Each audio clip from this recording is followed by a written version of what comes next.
So, with the traditional medical system failing, what are your options? That's where Wendy comes in. She was rushed to the hospital in an ambulance after the fall.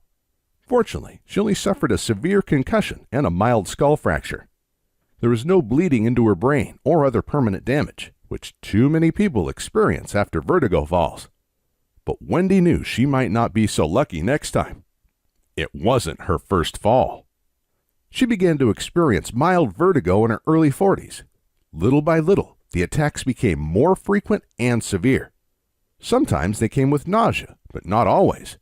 At first, she wrote them off as nothing serious. But as her functions became more limited, her worries grew. Driving was the first thing to go.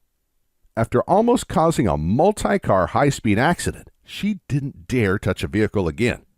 She felt horrible, as this really limited her mobility. That's when her isolation began to develop. But she isolated rather out of shame than actual need. It was just too embarrassing to have people stare at her when she had to sit down on the floor and hold her head when the spinning, dizzy feeling came. Or when she became white as a ghost with a cold sweat running down her back, zigzagging like a drunk person. But she didn't drink. It was her balance system. Her friends kept asking if she was okay, but she just wanted to be left alone. Wendy received 3 different diagnoses. She's no quitter. When one doctor didn't work, she sought another, and another, and another. From 3 doctors, she was diagnosed with Meniere's disease, low blood pressure. Then the 3rd doctor said her vertigo was caused by the medication she took for Meniere's disease and low blood pressure. Of course, these well-meaning professionals had no solutions, and the medication she was prescribed only made the problem worse. She was on the edge when the miracle happened. As fate would have it, Wendy's best friend knew me personally. And since I'm well known in the natural health field, she asked me to sit down with Wendy.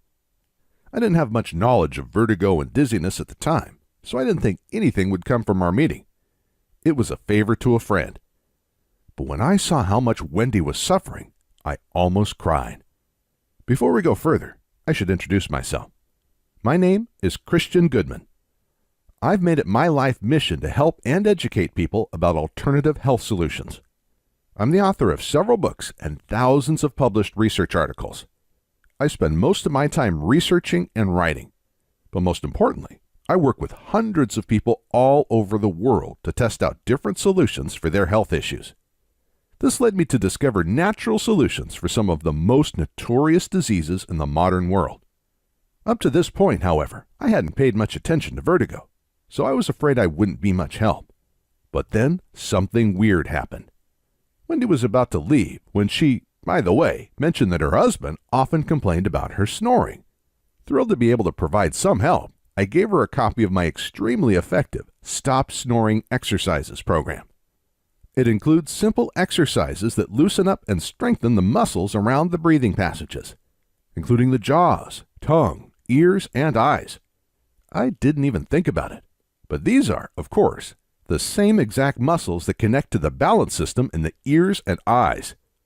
For the next couple of weeks, I researched vertigo and dizziness heavily.